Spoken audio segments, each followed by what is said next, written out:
Hi friends, అందరికీ ఈరోజు నేను సొరకాయ పెసరపప్పు వండుతున్నాను. ముందుగా స్టవ్ వెలిగించి కుక్కర్ పెట్టి అందులో నూనె వేసి నూనె కాగిన తర్వాత ఉల్లిపాయ ముక్కలు వేసుకోవాలి.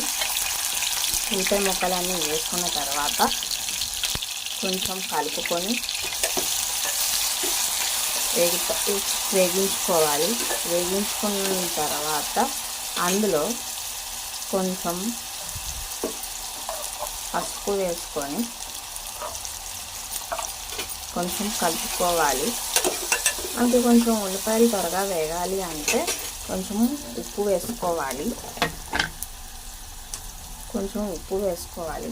వేసుకున్నాక కొంచెం ఉల్లిపాయ వేసుకున్న ఉప్పు కొంచెం కలుపుకుంటూ ఉండాలి. వేగిన తర్వాత అందులో కోసిపెట్టుకున్న పచ్చిమిరపకాయలు, టమాటో ముక్కలు అన్నీ వేసుకున్న తర్వాత కలుపుకోవాలి. ఇవన్నీ ఉల్లిపాయలు, పచ్చిమిరపకాయలు, టమాటాలు వేగించుకోవాలి.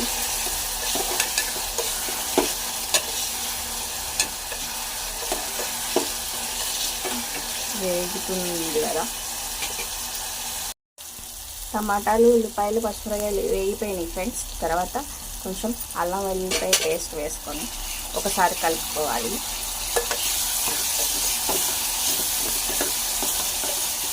తర్వాత మనం కోసి పెట్టుకున్న సొరకాయ ముక్కలు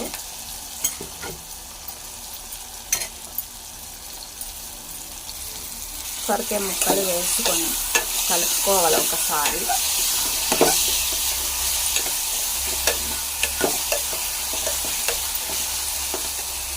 కలుపుకున్నాక ఒక స్పూన్ కారం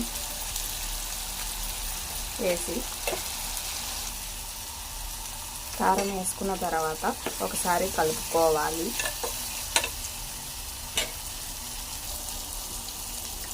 కడిగి పెట్టుకున్న పెసరపప్పు నీళ్ళతో సహా వేసుకోవాలి.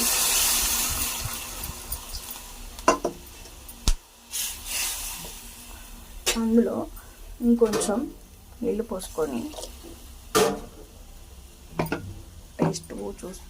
ఉప్పు కొంచెం వేసుకోవాలి. వేసి కలుపుకొని కుక్కర్ మూత పెట్టుకోవాలి. ఒక 3 విజిల్స్ వచ్చేదాకా ఉంచుకోవాలి.